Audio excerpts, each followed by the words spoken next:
Primeira carta de Paulo aos Coríntios, no capítulo 5.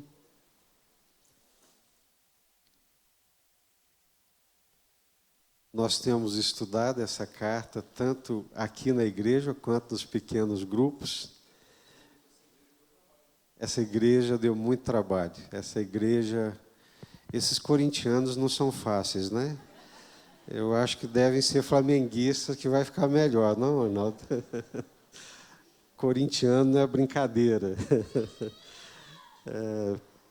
Essa igreja de Corinto realmente, Arnaldo está dizendo aqui, foi uma igreja que deu muito trabalho para o Paulo, mas, por outro lado, é bom, porque hoje nós temos, né, essa referência, né? Nós temos essa referência de uma igreja que, para ser formada como igreja, foi um parto realmente, uma gestação e um parto muito difícil e muito complicado. Mas o tema de toda a carta aqui de Paulo aos Coríntios, o tema realmente é a igreja. A igreja, a formação da igreja e essas dificuldades que a igreja enfrenta no mundo, na sociedade. E, óbvio, né, a gente não tem dúvida, conduzidos pelo Espírito Santo, é que nós estamos estudando essa carta aqui nos PGs, porque há uma semelhança muito grande desses dias de Corinto com os dias atuais. É impressionante, os tempos passam, os mais otimistas acreditam, né, numa evolução da sociedade, e a sociedade realmente evolui em termos tecnológicos, científicos. Nós conseguimos grandes avanços tecnológicos, mas em termos morais e espirituais, a sociedade ela não evoluiu. As lutas continuam sendo as mesmas, né? E parece que hoje em dia, sem querer ser pessimista, um pouquinho pior, né? 1 Coríntios, capítulo 5, nós estamos estudando essa lição aqui, hoje, na Escola Bíblica Dominical, e ela está sendo também estudada no pequeno grupo. Então, a gente pode trocar ideias aqui, você pode participar, pode perguntar, mas isso vai ser também bem destrinchado lá no seu pequeno grupo. Capítulo 5. Geralmente se ouve que há entre vós imoralidade, e imoralidade tal como nem mesmo entre os gentios. Isto é, haver quem se atreva a possuir a mulher de seu próprio pai. E, contudo, andai vós ensoberbecidos, e não chegaste a lamentar, para que fosse tirado do vosso meio quem tamanho ultraje praticou? Eu, na verdade, ainda que ausente em pessoa, mas presente em espírito, já sentenciei como se estivesse presente que o autor de tal infâmia seja, em nome do Senhor Jesus, reunidos vós e o meu espírito com o poder de Jesus, nosso Senhor, entregue a Satanás para a destruição da carne, a fim de que o espírito seja salvo no dia do Senhor Jesus. Não é boa a vossa jactância. Não sabeis que um pouco de fermento leveda a massa toda? Lançai fora o velho fermento para que sejais nova massa, como sois de fato sem fermento, pois também Cristo, nosso Cordeiro Pascal, foi imolado. Por isso celebremos a festa não com velho fermento, nem com o fermento da maldade, da malícia, e sim com os asmos da sinceridade e da verdade. Já em carta vos escrevi que não vos associasseis com os impuros. Refiro-me com isso não propriamente aos impuros deste mundo, ou aos avarentos, ou roubadores, ou idólatras, pois neste caso teríeis de sair do mundo.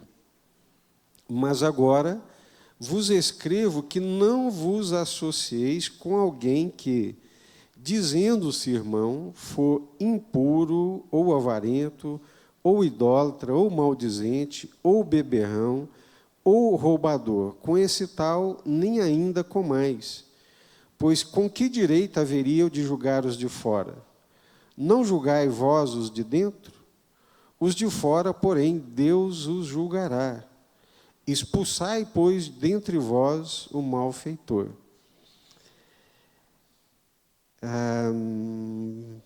Evangelho de João, abra sua Bíblia no Evangelho de João, capítulo 17. Evangelho de João, capítulo 17.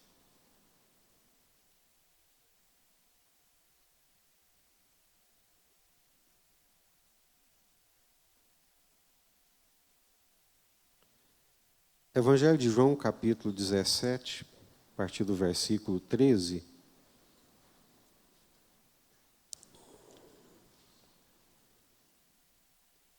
Evangelho de João, capítulo 17, a partir do versículo 13.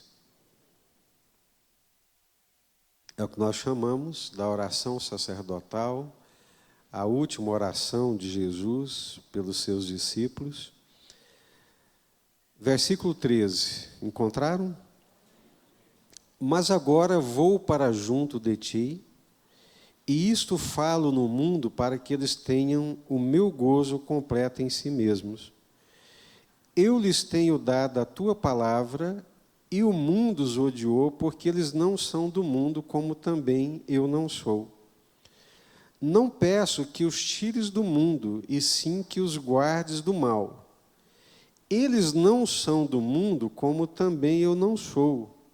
Santifica-os na verdade, a tua palavra é a verdade. Assim como tu me enviaste ao mundo, também eu os enviei ao mundo. Até aqui, vamos orar mais uma vez?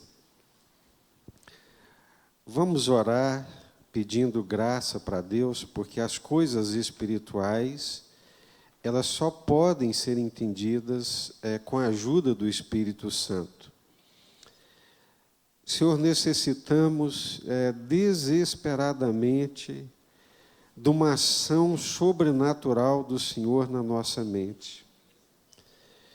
Deus, quebra os grilhões que nos impedem de conhecer plenamente a Tua palavra, a Tua verdade, a Tua vontade. Em nome do Senhor Jesus, por graça e misericórdia, faça uma obra sobrenatural aqui na nossa mente, no nosso coração, dando-nos entendimento da Tua palavra, da Tua verdade, da Tua vontade, para que a nossa vida seja conduzida de acordo com o Teu querer.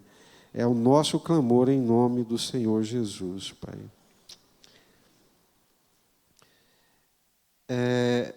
Seria muito importante nós entendermos aqui alguns aspectos, não é, que Paulo está tratando da igreja. A primeira coisa, meus queridos irmãos, é essa tensão, né, que a igreja vive com a sociedade na qual ela está inserida. E igreja aqui, nós não estamos falando simplesmente Igreja Batista Central, é óbvio. Nós estamos falando a Igreja de Jesus, o povo do Senhor Jesus. Quando nós lemos aí, fica muito claro, o Evangelho é o Evangelho de Deus. Ele não é da igreja, ele é propriedade de Deus. A igreja é a igreja de Deus. O povo é o povo de Deus. O rebanho é o rebanho de Deus. A vinha é a vinha de Deus. À medida que eu estou falando isso, no mundo do politicamente correto e da inclusão, é muito difícil de nós entendermos que está presente aqui nesse texto, a exclusão. Quando nós falamos igreja de Deus, povo de Deus, rebanho de Deus, vinha de Deus, né? Automaticamente, às vezes a gente não percebe, né, na leitura e na fala, não conseguimos perceber, mas há uma exclusão aqui. Porque quando nós falamos igreja de Deus, povo de Deus, ao mesmo tempo nós estamos dizendo que tem um povo que não é povo de Deus. Quando nós falamos esse rebanho é rebanho de Deus, ao mesmo tempo nós estamos dizendo que tem gente que está fora desse aprisco. Vocês entendem? Então, quando nós falamos sobre igreja, o que o Paulo está insistindo aqui, especialmente nesse texto de Coríntios, capítulo 5, e eu chamei a atenção de outras vezes, mas eu quero chamar a atenção novamente, Paulo não está se dirigindo a toda a sociedade da cidade de Corinto. Mas Paulo está se dirigindo especificamente a uma comunidade, a um povo que é parte da sociedade de Corinto. E quem é esse povo que é parte, mas não faz parte? Faz parte, mas não faz parte. É, mas não é. Porque a igreja ela tem essa relação dialética com a sociedade, de pertencer e não pertencer, de ser e não ser. É o que Jesus está dizendo lá no Evangelho de João, no capítulo 17, nós estamos, mas não somos. Nós participamos, mas não pertencemos ao mundo. Os irmãos conseguem entender isso? Então, não podemos nos esquecer nunca de que a igreja é uma comunidade que vive dentro, mas separada da sociedade na qual está inserida. Então, compreender isso é de fundamental importância para nós entendermos aqui o texto. Ela está, mas não está. Ela está, mas não pertence. Ela vive lá, mas é como se não vivesse. Então, é essa dinâmica dialética entre a igreja e o mundo, entre a igreja e a sociedade, que está provocando essas situações na igreja de Corinto. Então, a igreja é uma comunidade dentro de uma outra comunidade, é uma sociedade dentro de uma outra sociedade.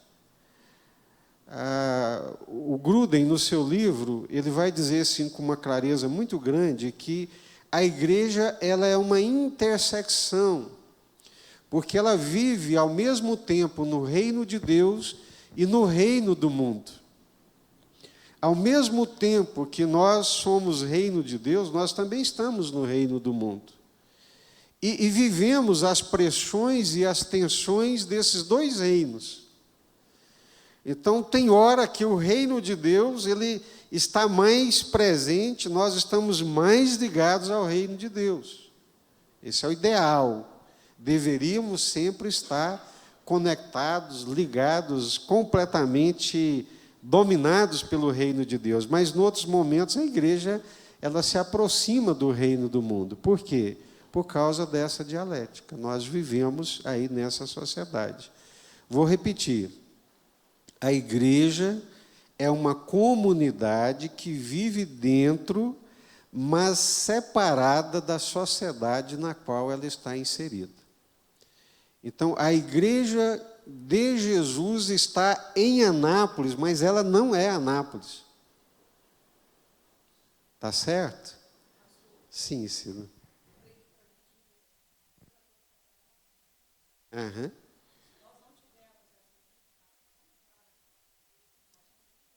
Exato. Aham. Isso.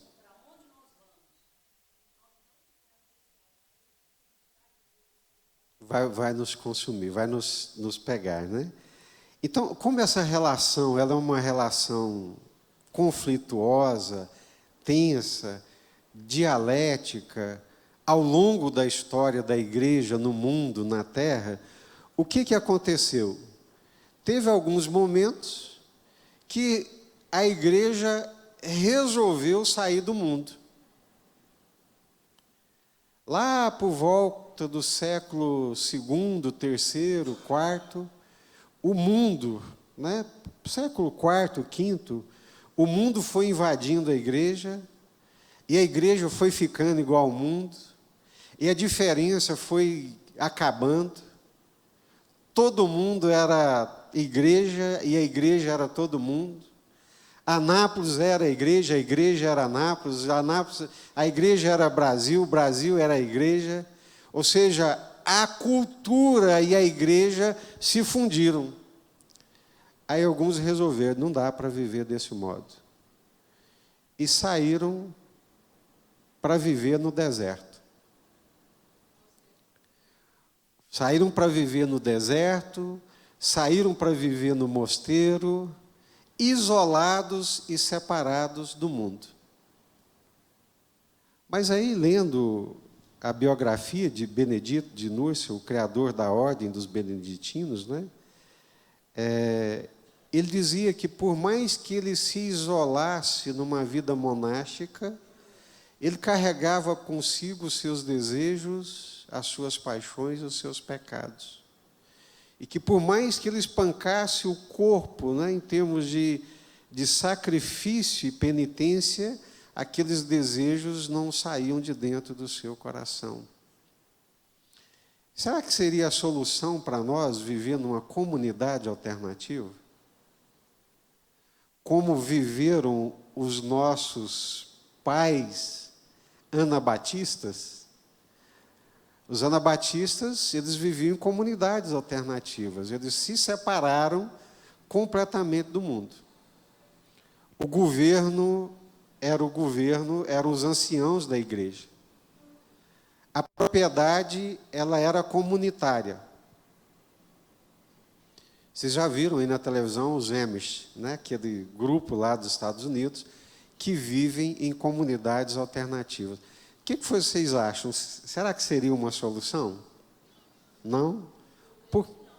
Por que não?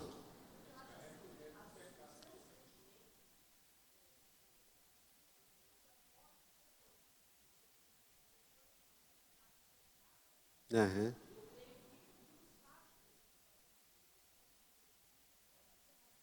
Aham.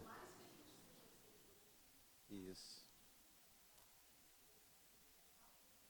Isso. Mas será que chega num tempo assim que... não dá mais. Esse mundo aqui, vamos criar uma coisa diferente, vamos romper com o sistema, né? Vamos sair do sistema, do mundo digital que reina e que domina e que alguns acham que já é a besta.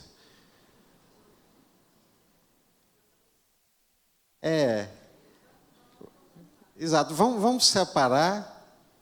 Chega lá, a gente, né, os homens trabalham, as mulheres cuidam dos meninos, educam os meninos, os anciãos, os mais maduros, os mais sábios, vão exercer o governo. Se for preciso, a gente faz uma cadeia, e se o sujeito for impenitente e resiliente, a gente bota ele para fora dessa comunidade. Você vai embora, vai viver lá no mundo, que é o seu lugar. Uhum.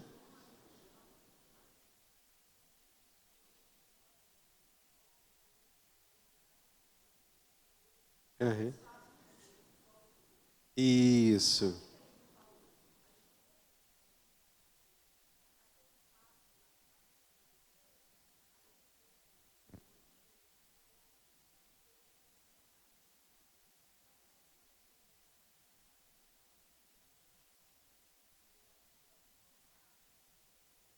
É.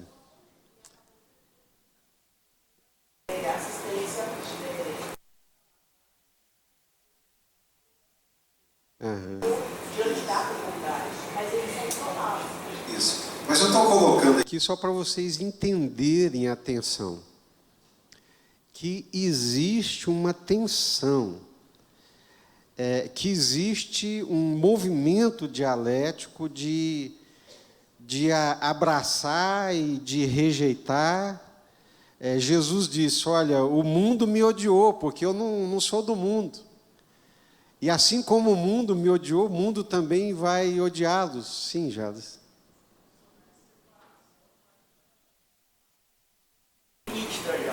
Nesse prazo polarizado aí, já há separação, já tem muitos nós aí, já tem, não, você é evangélico, você é extremista, sua opinião não vale.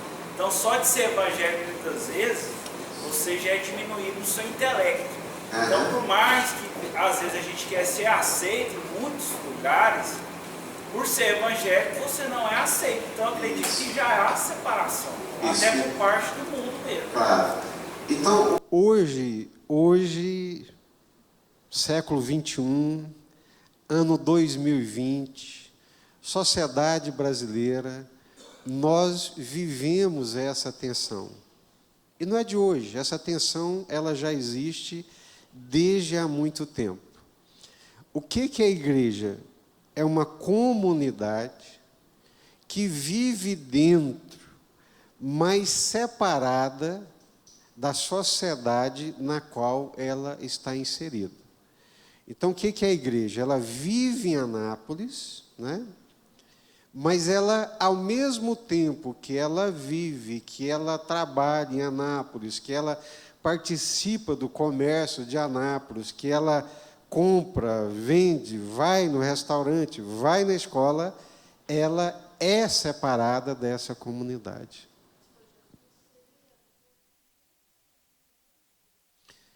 Seria vivermos no mundo, mas o mundo não viver em nós. Mas pensa, o tanto que isso é difícil, né? É o grande desafio. Exatamente.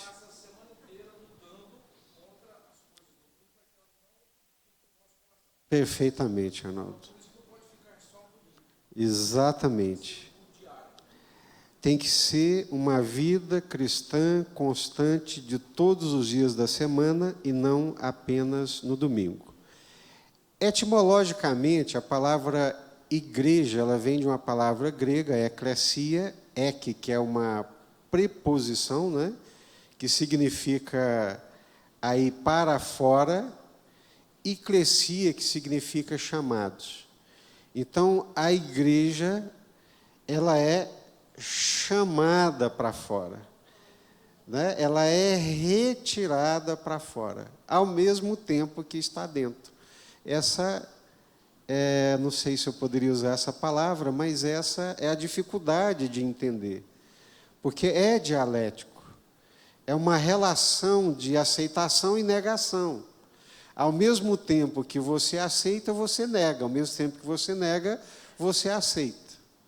É bom viver na cidade de Anápolis? É bom viver na cidade de Anápolis, mas ao mesmo tempo que eu estou em Anápolis, eu não sou de Anápolis, eu sou também um cidadão dos céus. Então, o crente é um bicho problemático por natureza e por essência, né? O crente vive essa dialética, o crente vive essa dualidade, esse dualismo de ser e não ser, de pertencer e não pertencer. Ou seja, eu quero bem a minha cidade de Anápolis, eu voto em Anápolis, eu luto pela cidade de Anápolis, mas eu não sou de Anápolis. Então, se eu não souber construir essas coisas de uma forma clara, eu sou um cidadão da terra, mas também sou um cidadão dos céus. É difícil. E aí nós caminhamos para os extremos, porque é mais fácil. Polarizar é mais fácil. Aí a gente vai para uma comunidade alternativa, ou nós nos fechamos num gueto, deixamos de influenciar e deixamos de receber as influências. Mas não foi isso que Jesus disse. Jesus disse, não peço que os tires do mundo, mas que os livres do mal. Nós temos que ser crente aqui. Nós temos que brilhar no meio das trevas, não tem jeito. Esse é o desafio. Mandus?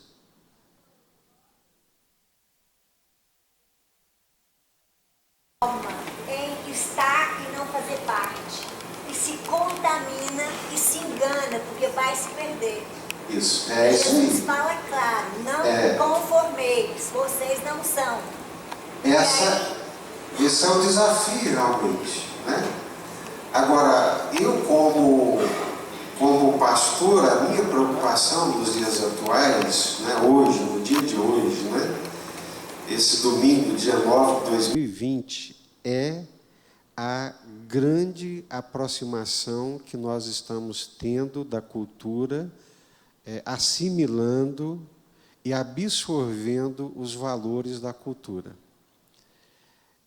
Eu sou muito grato a Deus, eu vivo as dores, mas também vivo as alegrias, né, de poder perceber, porque eu me converti numa época que a igreja cristã evangélica, ela era um gueto. Ela era completamente rejeitada pela sociedade. Quando eu disse que eu era crente, né, que eu tinha me convertido, a minha família, os meus conterrâneos, né, da cidade, todo mundo me rejeitou. Então, o crente não precisava fazer força para separar, ele já era empurrado para fora, né? Não, já era rejeitado, né? Aí a comunidade de crentes, ela foi crescendo, ela foi assumindo uma proporção maior na sociedade brasileira.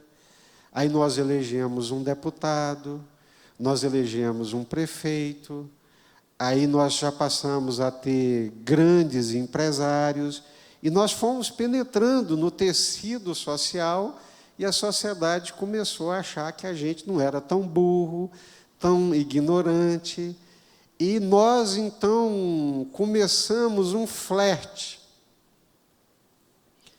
de aceitação e de sermos aceitos pela cultura.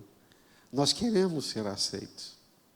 Nós queremos hoje mostrar de todas as formas que nós não somos burros e não somos, nunca fomos, que nós não somos ignorantes e não somos, nunca fomos, mas nós estamos tomados de uma síndrome de que nós somos bacanas, de que nós somos legais, que a gente não é estúpido e vem cá e está tudo bem, está tudo certo, a gente faz o que vocês fazem e abraçamos com o mundo abraçou com a gente está dançando e beijando e está uma festa, né? Mas esse não é o propósito, sim. Aí nós começamos a relativizar e começamos a perder a nossa identidade, Cida. Aí...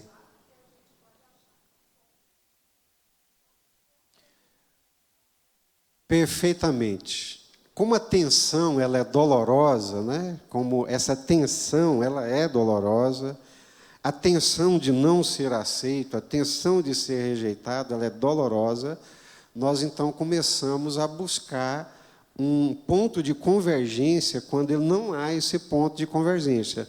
O ponto é de repulsa, tanto de lá quanto de cá.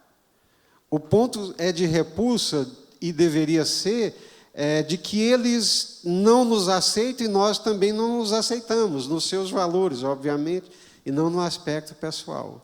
Então, preste atenção, é um ponto de tensão, é dialético.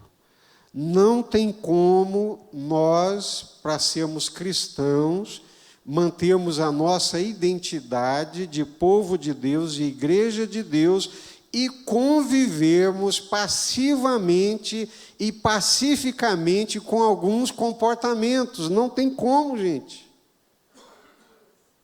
Então, nós nos perdemos. Achava, Zete. Eu acho que hoje não acha mais, não. Uhum. Uhum. Isso. Chegando. Isso.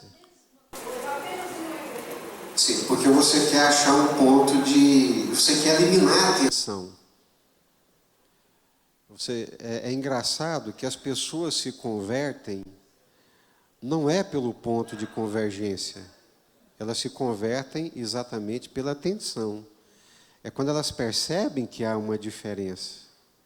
Quando elas conseguem perceber que existe uma diferença daqui para lá, né, e de lá para cá, elas são atraídas, então. Fala, peraí, essa forma como eu estou vivendo não dá sentido para a minha existência, mas o jeito que eles estão vivendo lá, em Deus, com Deus, para Deus, isso dá sentido à vida e à existência. E aí é quando a pessoa, então, ela rompe com o seu jeito de ser para ser aqui conforme a vontade de Deus. Abigail, depois Severo. Abigail.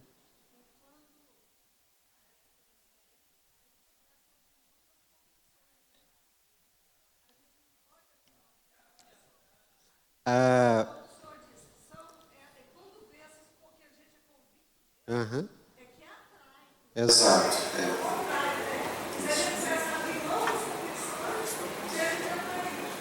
Vocês se lembram, verdade, vocês se lembram da história de Elias, é quando fez descer o fogo dos céus. Lembra? O que estava acontecendo com Israel naqueles dias? O que estava acontecendo com Israel nos dias de Elias? Estava acontecendo uma apostasia. Eles se apostataram da fé, eles se afastaram de Deus, da aliança de Deus, do projeto de Deus para a vida deles. Então, eles se apostataram. O interessante é que Baal não se importava em dividi-los com Deus. Baal não tem exclusão, Baal só tem inclusão e aceitação. Para Baal, não, vocês podem me servir, mas pode servir o Yahvé. A gente se ajeita, né? Aí vem o Elias e fala, espera aí, gente, o Baal aceita, a cultura aceita, mas o Senhor Deus de Israel não aceita. Ninguém pode servir a dois senhores. Ou vocês me servem, ou servem a Baal. Agora, vocês ficar cocheando aqui, Baal, Senhor, mundo, igreja, igreja, mundo, tentando conciliar coisas que não se conciliam, vocês estão perdidos. Vocês estão completamente perdidos, porque Deus não aceita esse flerte. Sabiam que a Bíblia diz que Deus tem ciúmes de nós? Que o Espírito Santo tem ciúmes de nós? E que a linguagem que está sendo usada aqui é a linguagem realmente de um marido e a sua esposa? Então, Deus, profeta Oséias, Jeremias, Ezequiel, todos eles mostraram que Deus ama o seu povo como um marido ama a sua esposa, zela, cuida e tem ciúmes dela.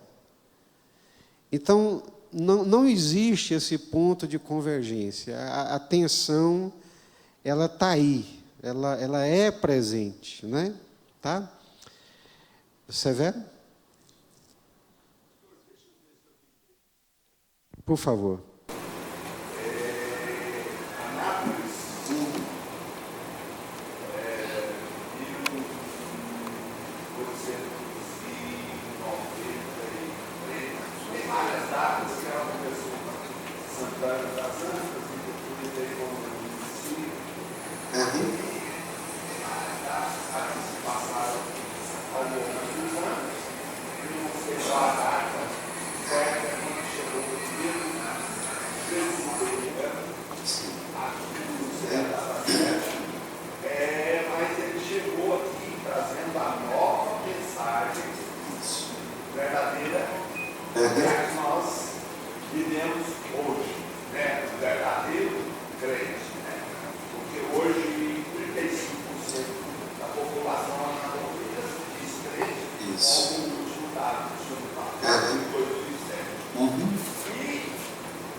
a pegar algumas famílias antigas, nessa, vou citar como a minha, e hoje tem pessoal na Igreja Católica, da Espírita, e tem uma boa parte que veio para a religião, para a nossa salvação.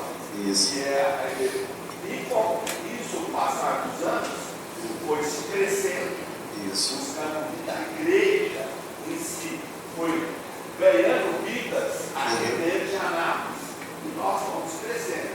Isso. Tá? E hoje nós somos referência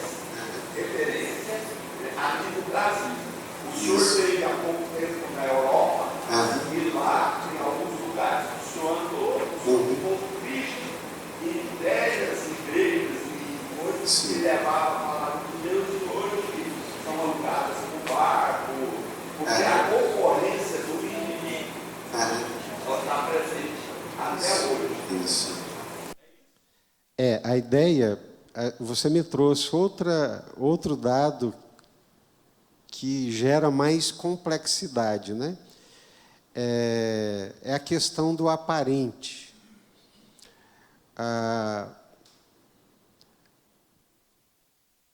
Nem tudo que reluz é ouro, né? Nem tudo que brilha é ouro.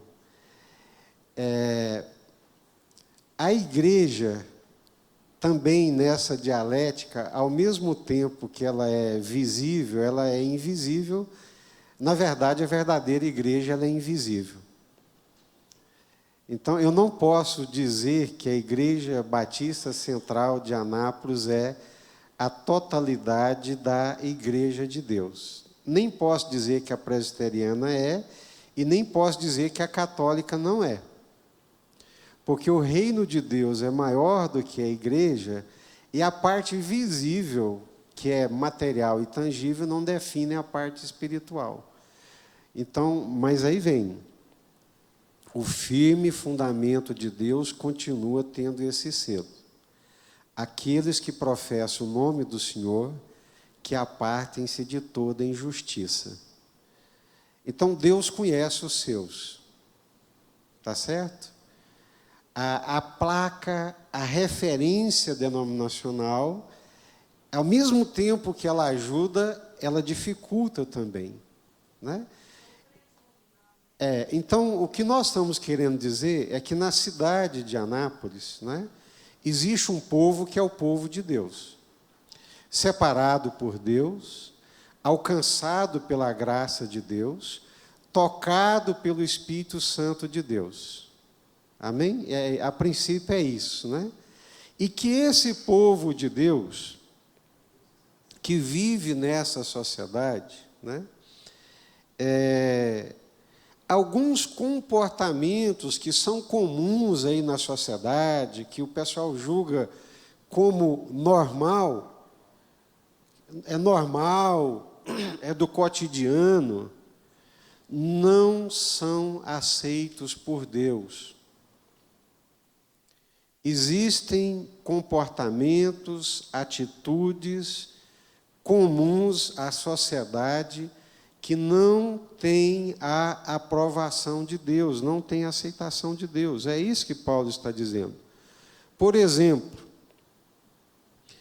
Paulo está chocado com a igreja de Corinto, porque está acontecendo na igreja uma imoralidade que a própria sociedade condena.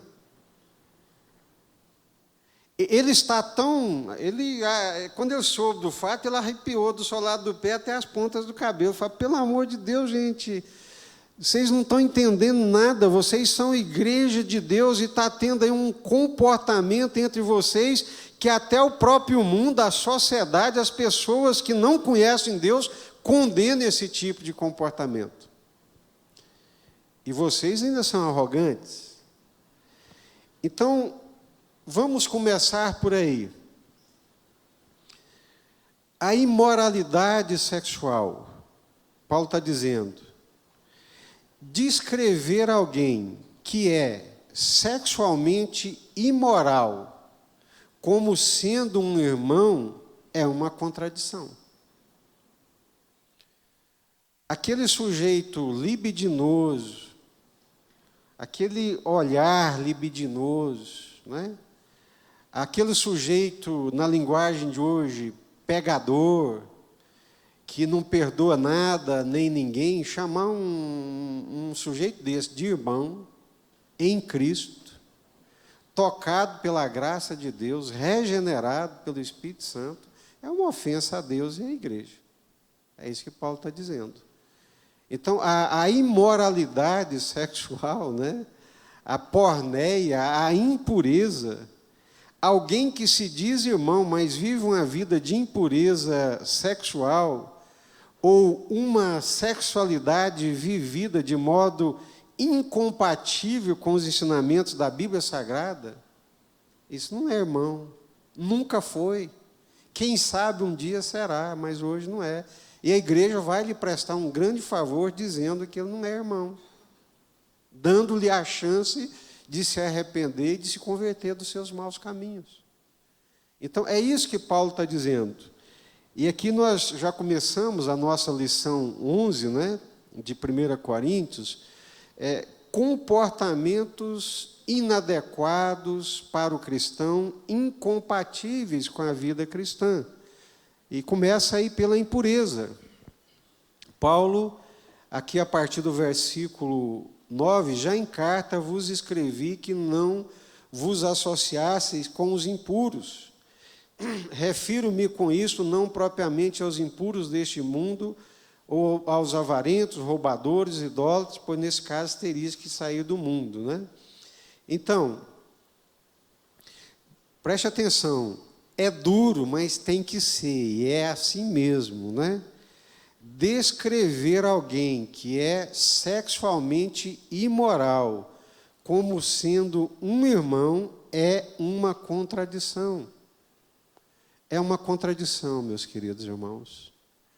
Alguém que não tem o controle, o domínio, a transformação do Espírito Santo nessa área da sua vida, ele não passou pela porta da regeneração, ele não passou pela porta do nascimento de novo. Ah, pastor, então o crente não tem desejos sexuais, não tem impulsos sexuais, corta. Não, não é isso, não. Não é isso. Tem hormônios, tem saúde, tem a idade, tem a pujança da vida, tem os desejos sexuais que são normais e que são naturais. Mas se esses desejos que são normais e são naturais não são conduzidos debaixo da graça de Deus, da santidade de Deus, né? Do poder do Espírito Santo, é porque essa pessoa não nasceu de novo, ela não conhece Jesus. Sebastião e Silvério, irmão Sebastião.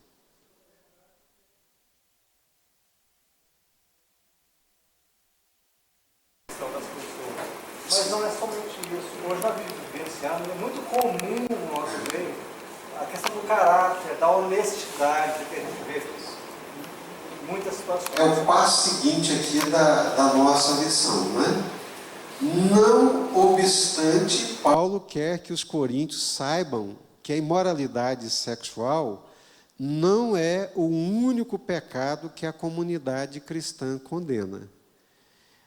Isso é muito importante, a fala do irmão Sebastião, porque os crentes, de um modo geral, sei lá, talvez por essa... como Freud, né, o sexo é a energia vital e está presente na vida de todos nós, mas os crentes têm uma obsessão pela questão do pecado. Quando você fala assim, o irmão fulano de tal pecou, com quem? Né? A gente não pergunta, o que ele fez? Né? Qual foi o pecado? Não, o irmão fulano de tal caiu, com quem? Né? Exato, ainda tem mais essa, né? Então, a imoralidade sexual não é... Ela é presente, né? Principalmente no nosso caso brasileiro. O brasileiro é de uma libidinosidade, de uma erotização, que você não encontra, eu acho que, pelo menos não conheço em nenhum outro lugar do mundo. Né? Então, mas aí, aqui é a cidade de Corinto, né? Mas o que eu quero que os irmãos entendam, em nome de Jesus, igreja é povo de Deus, é povo santo, lavado pelo Espírito Santo, regenerado pelo Espírito Santo, gente. Os pensamentos, o olhar, o que vê é completamente diferente. Eu dei um dos estudos aqui à tarde, no Congresso de Jovens, foi sobre a pornografia. E os dados são estarrecedores. Pela quantidade de sites, pelos bilhões de dólares que movimentam a indústria pornográfica e pela quantidade de pessoas presas hoje, agrilhoadas pela pornografia. Se não me falha a memória, uma pesquisa nos Estados Unidos mostrou que 45% a 50% dos líderes das igrejas se sentiam aprisionados pela pornografia. E que 80% dos irmãos da igreja acessavam pornografia. Como diz o goiano, está lascado, não está? Com o celular hoje, né, você abre lá o Google para ver as notícias e está lá o chamariz. Isso é porneia. Isso é impureza. Eu vou só tocar o bonde aqui, depois eu abro para a gente falar, para eu não ficar muito só numa parte, né? Mas é de fundamental importância entender que nós estamos no mundo, que nós somos bombardeados pelo mundo, que nós vivemos numa sociedade erotizada, numa sociedade da porneia, da impureza sexual, mas que nós estamos, mas não somos, nós estamos, mas não pertencemos, irmãos. É uma graça, é um regozijo, é um gozo espiritual ser liberto dessas coisas. Eu assim, não me arrogo, né? E ninguém pode, quem está de pé, cuide para que não caia, mas eu fui criado no pior ambiente que vocês possam imaginar. Com 11 anos de idade, eu trabalhava num bar. A minha formação moral foi de boteco, né? Era o dono do bar perseguindo as meninas que trabalhavam ali, um velho de 75 anos de idade. Um velho que, no meio, velho de 75 anos, para ver o nível, né? E todo mundo sabe qual que é o nível de bar, o nível de boteco.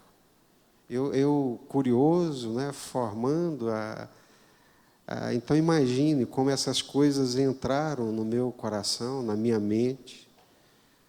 Mas quando Jesus me alcançou e que o Espírito Santo começou a obra dele na minha vida, de renovar a minha mente, de limpar a minha mente, de me dar uma nova mente, uma mente de Cristo, aleluia, glória a Deus, né?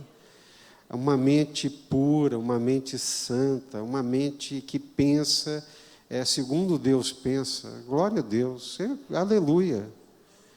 E o Senhor faz isso, irmãos, o Senhor faz isso, Ele limpa a nossa mente. Então, o que Paulo está dizendo, e eu vou repetir aqui, eu gostaria que você guardasse, e se for o seu caso, arrependa-se.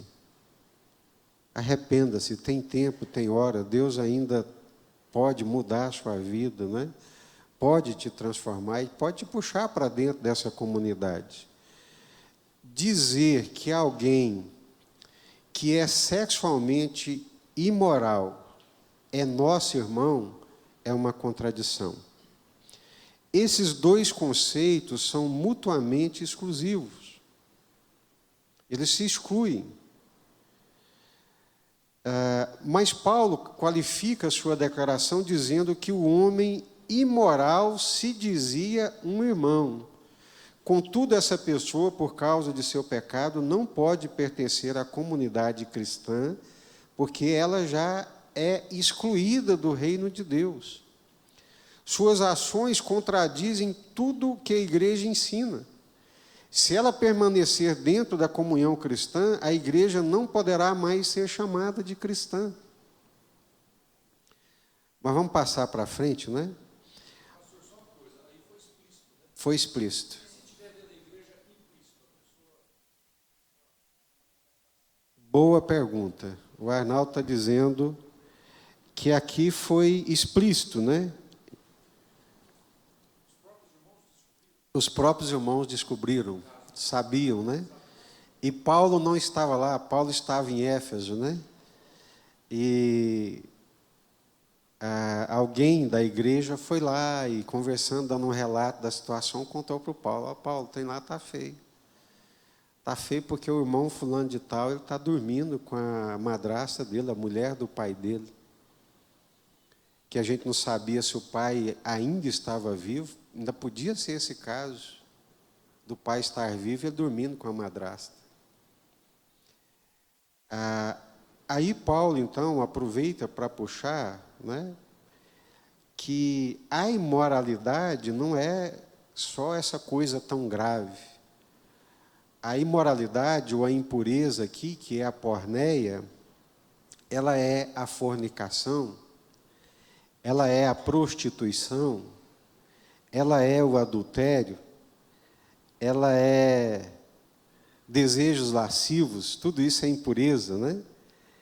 Todas essas coisas estão inclusas na porneia ou na impureza. Aí o Arnaldo falou assim: nesse caso se explicitou. E os casos que são implícitos? Aquele que assiste pornografia de madrugada. Não vem à tona, né? Aquele que tem o olhar maldoso e perverso, né? Igual o marido estava lavando o carro, ali jogando água, distraído, passou uma moça bonita, e ele seguiu com o olho. A hora que ele voltou, a mulher estava de olho nele. E bem, estou ceguinho desse olho, tá vendo? Não estou enxergando nada. Estou cego. Vou deixar o outro cego também, né? É impureza, né? Além do mais, é mentiroso, né? Então, essas coisas implícitas, né? Que são os pecados do coração, é impureza. Uhum.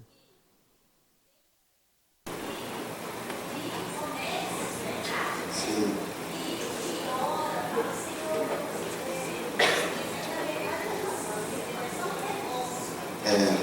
É uma pena.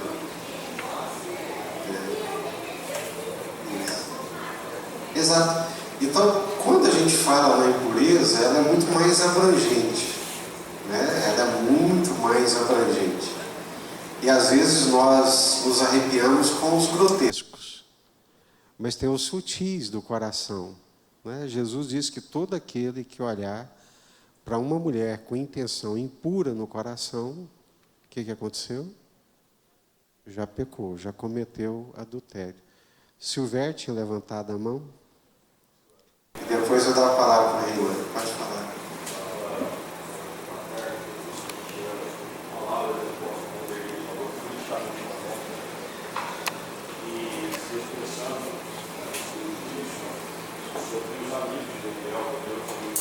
Sim. Eles não apenas decidiram, mas eles escolheram isso de vida, sabendo que poderiam morrer. Eles poderiam ser politicamente corretos. Sim. E aí, talvez hoje no assunto aqui também um pouco técnico, eles estão com onça de fazer. Tem muita gente sempre querendo ser politicamente correta para falar, isso é bacana, isso é isso. Exato. Eu posso muito bem amar a pessoa. Sim. Eu não vou deixar de entender ninguém, mas eu tenho o direito de escolher o que é melhor para minha casa, com base na Bíblia. E os amigos de Daniel falaram o seguinte: poderia ser sido politicamente correto? Não, bacana, né? Mas Deus sabe da minha essência, mas não. Se precisar morrer, nós vamos morrer. Mas o nome de Deus vai se lutar. Excelente exemplo, né? O exemplo de Daniel e dos seus amigos é um excelente exemplo de alguém que está, mas não é. Alguém que vive lá, mas não pertence, né? Daniel e os seus amigos resolveram não se contaminar com as coisas da Babilônia.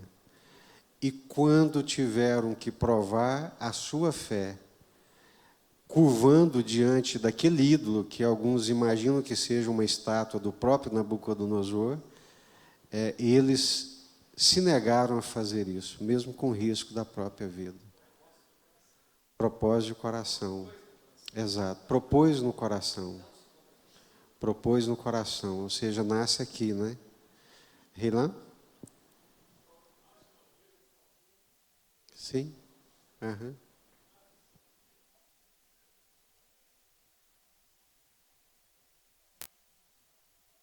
Nos sentidos, a visão equivale a 70%, né? Uhum. E o visual aprisiona as pessoas, né?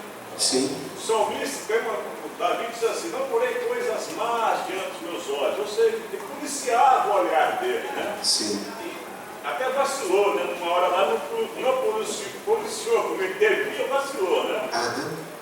Mas, nos dias de hoje, pastor, a questão é visual, né? Sim. Porque tem um axioma aí na sociedade, né? Principalmente das elites, o que é bonito tem que ser visto, etc. Coisa e tal, é para ser visto, mostrado, uma coisa assim, né? Na comunicação. E hoje, o corpo, principalmente o feminino, mas também já, né, com essa onda aí, agora com masculino é tudo, né? Tudo. Sim. Esse ponto, pastor, que é difícil tirar o foco, pastor. Como o senhor já citou aqui, você vai para vender tijolo hoje, tem que ter uma beldade lá, né? Você vai ter qualquer coisa ali, o corpo, algum corpo, né? E eu sou um tempo, pastor, bem saudoso, sou saudoso na época em que a gente dizia assim: aquilo, tal coisa é igual a orelha de fleira. Porque assim não se via orelha de fleira, né, pastor? Era todas politicamente. Eu vou aproveitar a sua fala e eu vou dizer o seguinte, né? Obrigado. A questão do visual, né? De ser atraído por vista, olhar.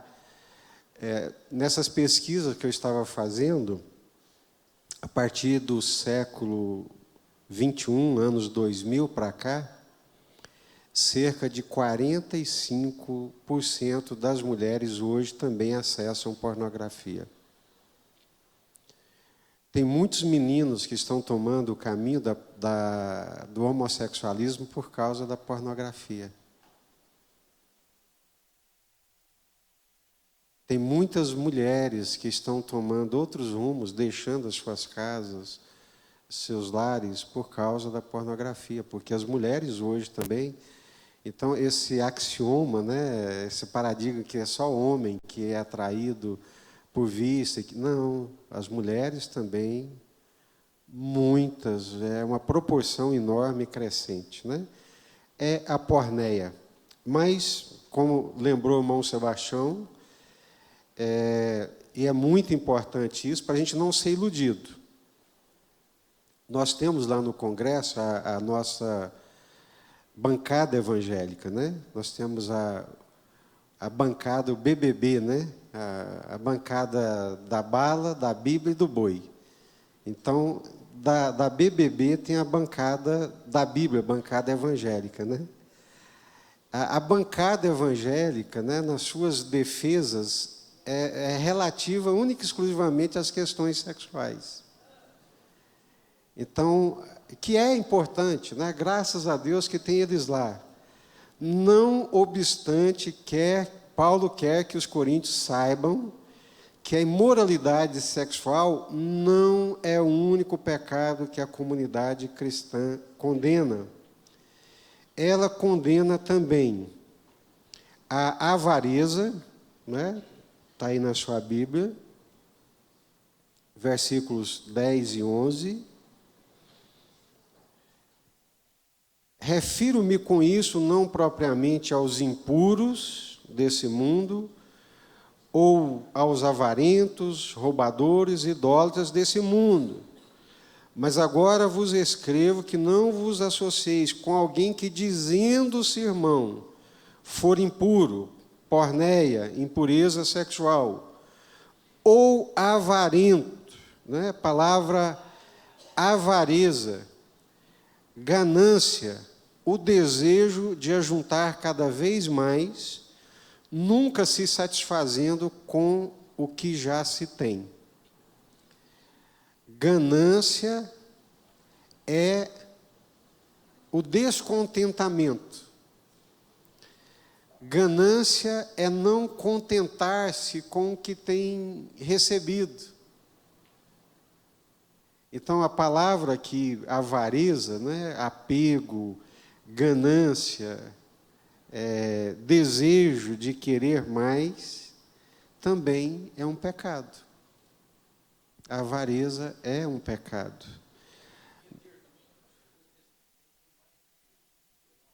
É uma avareza. O apego, né? O apego ao dinheiro, o apego às coisas.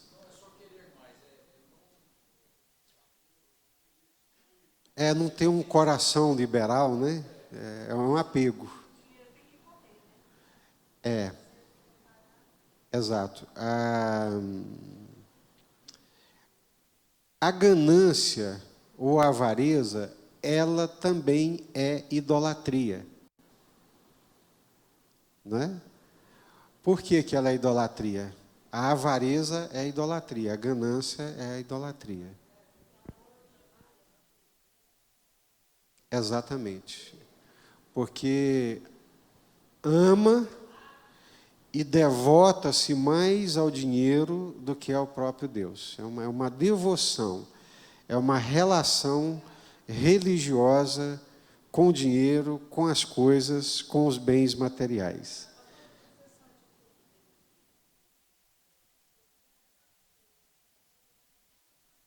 Uhum. Sim. O que aconteceu aí, Vaguinho? Que o povo está... o povo...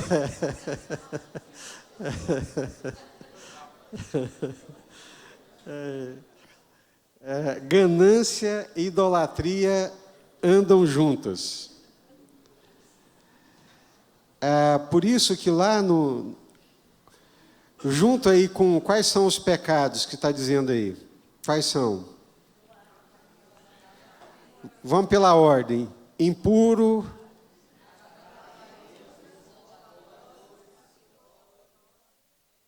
maldizente, beberrão ou roubador. A melhor tradução aí para o roubador é trapaceiro, né? Há um link entre o ganancioso e o trapaceiro. As duas coisas, elas andam juntas, há uma simbiose, né? Mas é óbvio, o cara que é ganancioso, que quer mais, que não se contenta, ele vai fazer de tudo e vai usar de todos os meios para poder atingir o seu objetivo, que é satisfazer o Deus da sua vida, que é a ganância, que é mamão, né? Tem um nome para isso, que é o mamão. Alguma pergunta? Ganância, desejo de ajuntar cada vez mais, nunca se satisfazendo com o que já se tem. A idolatria. Paulo fala pelo menos 4 vezes aqui em 1 Coríntios sobre a idolatria, porque eles eram terrivelmente idólatras, né?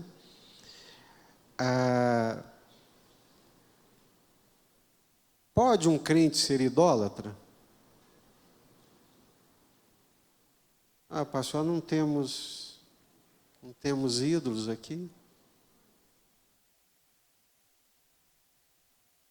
Quais eram os ídolos lá da sociedade de Corinto? Quais eram os ídolos deles? cifrão, dinheiro, Mamon. Mamon era um ídolo lá. Tinha mais? Quem mais? Afrodite. Afrodite era uma deusa, era um poder, era uma potestade. O que representa a Afrodite? A sensualidade, a sexualidade, a erotização, a deusa do amor. Entre aspas, Eros, né? Então, ela era um ídolo. Esse ídolo está presente na nossa sociedade? Tá. Esse ídolo está presente. É uma forma de idolatria. Então, quais são os ídolos da nossa cultura? Quais são os ídolos da nossa cultura? Exatamente. Então, quando nós pensamos em quais são os ídolos da nossa cultura, nós vamos perceber que, embora não tenhamos santos nas paredes, né, imagens, mas muitos desses ídolos que estão na cultura, eles estão dentro da igreja e são cultuados por muitos de nós. O consumo, o desejo exacerbado de consumo é um ídolo. Trabalho é um ídolo.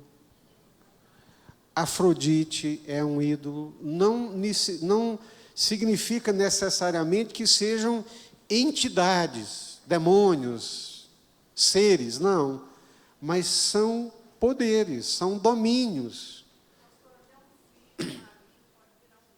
Pode virar um ídolo, né?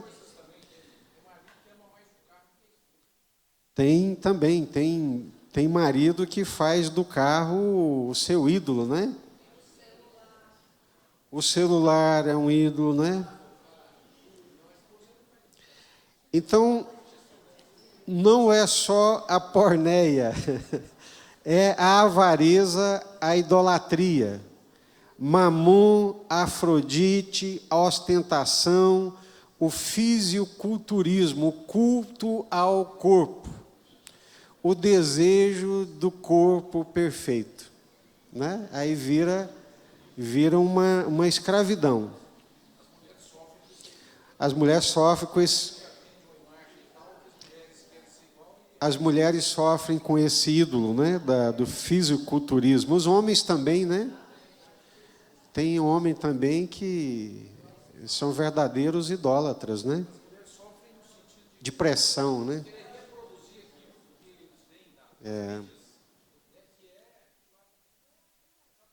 Não é, tem muito Photoshop, né? Muito Photoshop. Depois vem a maledicência. O que é a maledicência? Maldizente, língua, maledicência, maldizente é falar mal dos outros. Aquele que injuria os outros.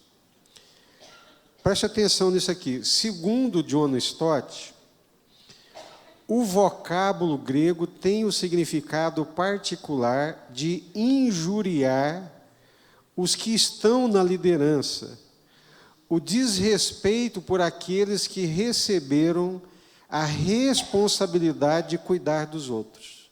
Professores, policiais, políticos, pais, magistrados. Então, a maledicência, no original grego, além de ser esse ato de falar mal dos outros, ela carrega em si o significado de rebelião, de rebelar-se contra as autoridades estabelecidas. Sim, pastor Alberto.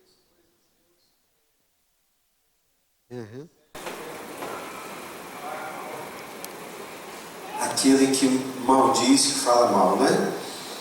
Então, percebe que na sociedade hoje há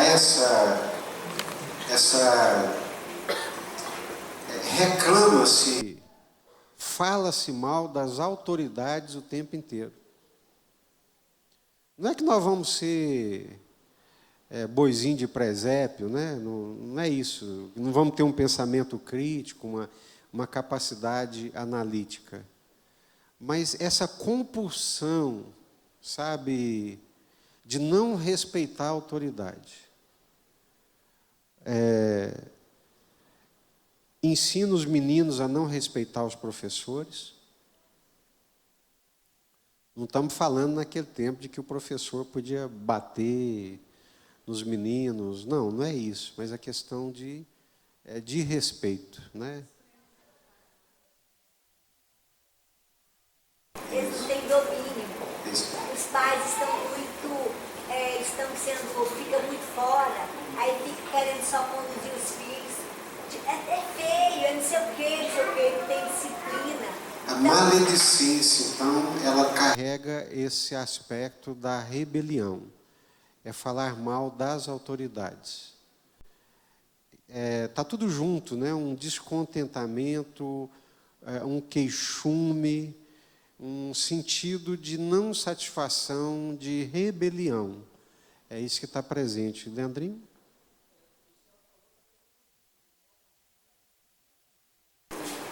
Não deixar o filho passar, eu passei. Aqui que está presente é a injúria, é o falar mal, né? É a reclamação compulsiva. Há uma compulsão. Há uma compulsão para injuriar ou transferir para outro os nossos insucessos. Adão, o que você fez, meu amigo? Essa mulher que o Senhor me deu. Ô fulano, como é que você... Olha, você vai parar na cadeia. Não, a taxa de juros está alta demais, eu não dou conta de pagar minhas contas, né? Vai por aí. Aí você injuria, reclama, fala mal, transfere a responsabilidade de toda a sua desventura. Uma onda de insubmissão às autoridades.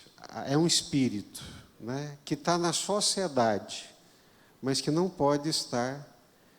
e isso está junto com a impureza, está junto com a porneia, né? Às vezes o sujeito ele é puro sexualmente, mas a língua dele é língua de cobra, né? É uma áspide, despeja veneno, né?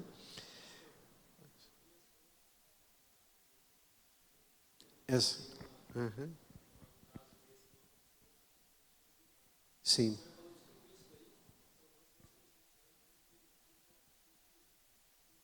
Verdade, Mivaldo.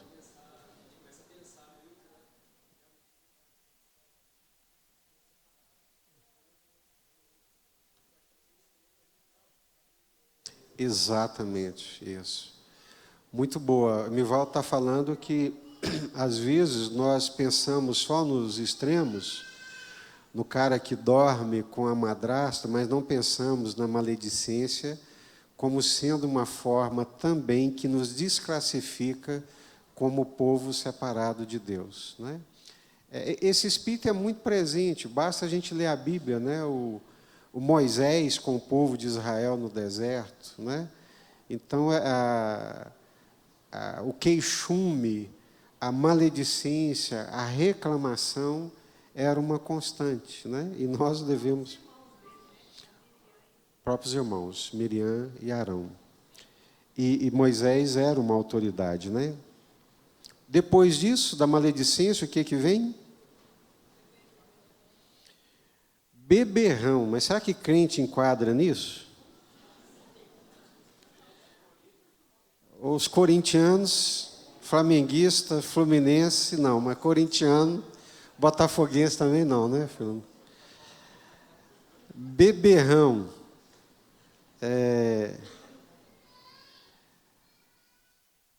O cristão que regularmente incorre no pecado da embriaguez é considerado por Paulo sob a mesma luz daqueles que incorrem na impureza sexual. Aqui tem outro ponto de tensão. Aqui tem outra parte dialética, né, que é difícil da gente resolver ela com transparência, com pureza, né? O cristão que regularmente incorre no pecado da embriaguez é considerado por Paulo sob a mesma luz daqueles que incorrem na impureza sexual, na ganância ou no desprezo ofensivo para com as autoridades. Ficar bêbado é ser controlado por uma outra força que não é o Espírito Santo de Deus. Conta-se que um dia o Billy Graham, visitando uma igreja, né, pastor Billy Graham, chegou lá na igreja, a liderança falou: pastor, que bom que o senhor está aqui, que o senhor vai nos ajudar a resolver um dilema. Eu falei: o que é? Nós estamos aqui reunidos para disciplinar, para excluir o diácono, o irmão fulano de tal, porque ele foi pego bêbado, embriagado, e ele vai ser excluído. Com base em que vocês vão excluir? Com base na Bíblia. Qual passagem da Bíblia? A passagem da Bíblia de Efésios, capítulo 5, versículo 18, que diz: não vos embriagueis. É um mandamento, né, um imperativo. Está escrito. Então, é com base nesse versículo vocês vão excluí-lo? É. Mas o que o versículo diz? Não vos embriagueis com vinho, mas enchei-vos do Espírito. Vocês estão cheios do Espírito? Se não estiverem, nós vamos ter que excluí-los também. Óbvio que uma coisa não minimiza a outra, né? Mas é só para a gente entender que nós gostamos dos extremos, né? Como lidar com essa questão?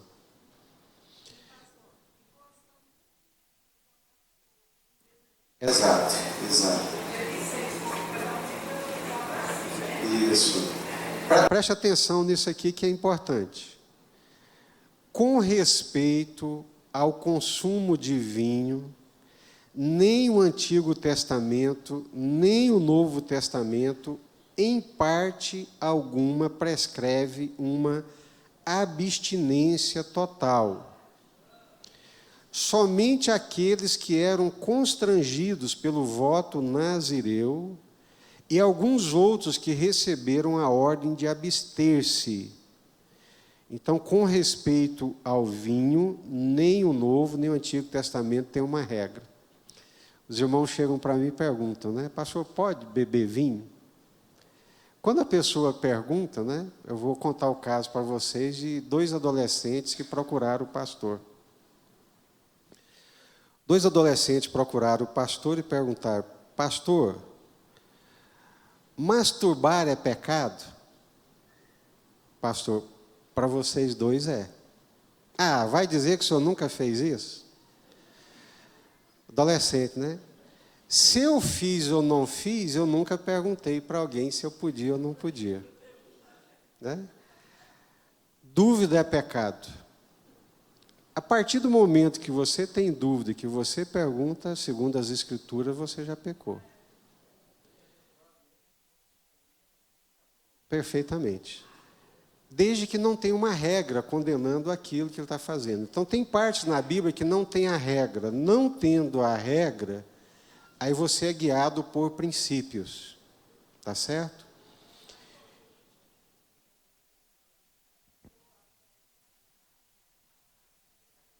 E...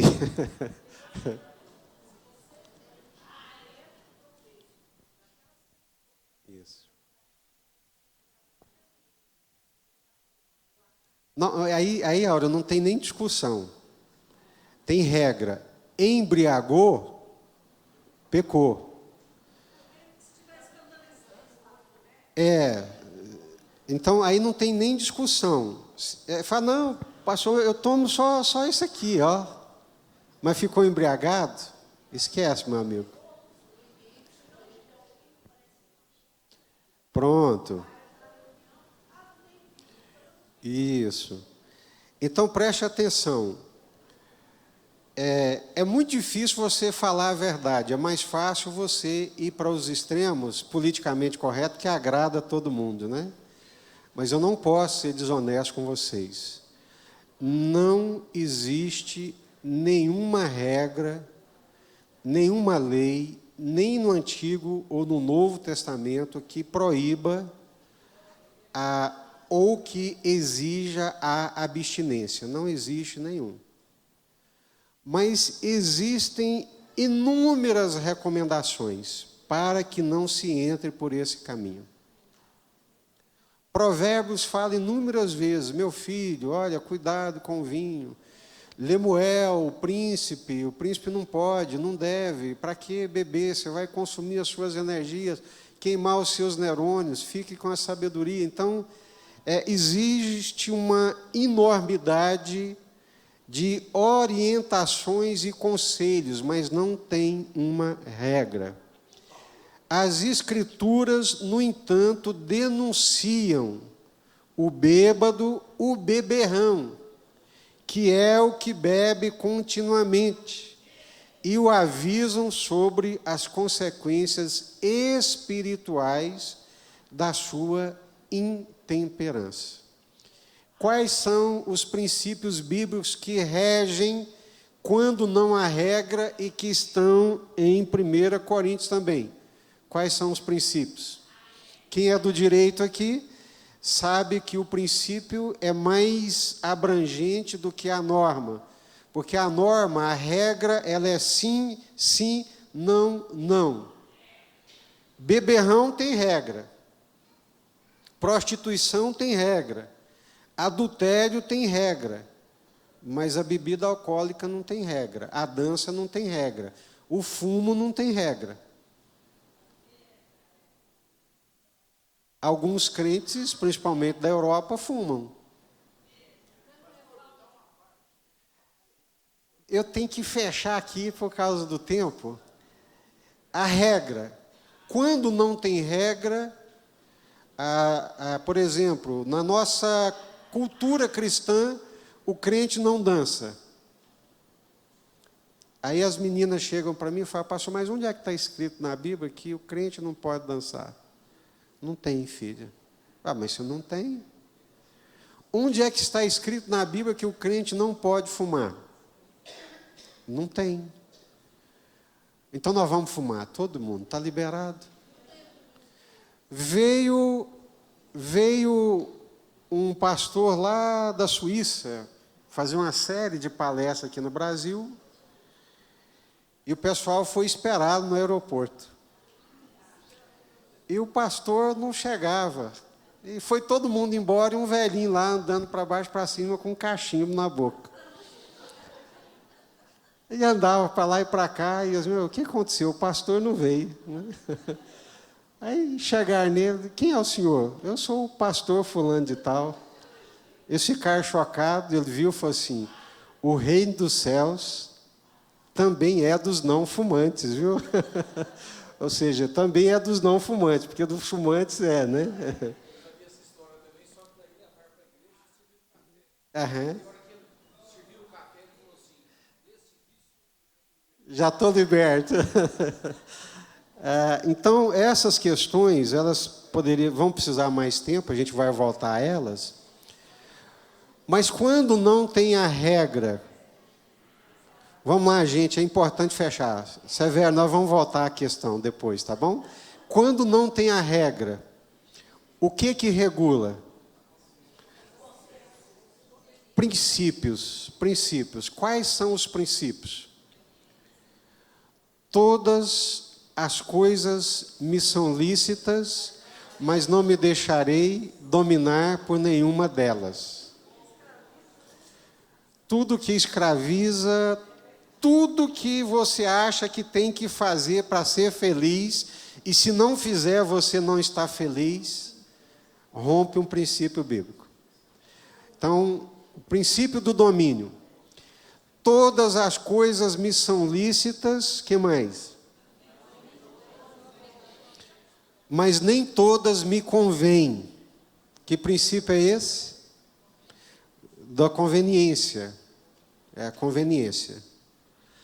Alguns acham que não podem comer carne.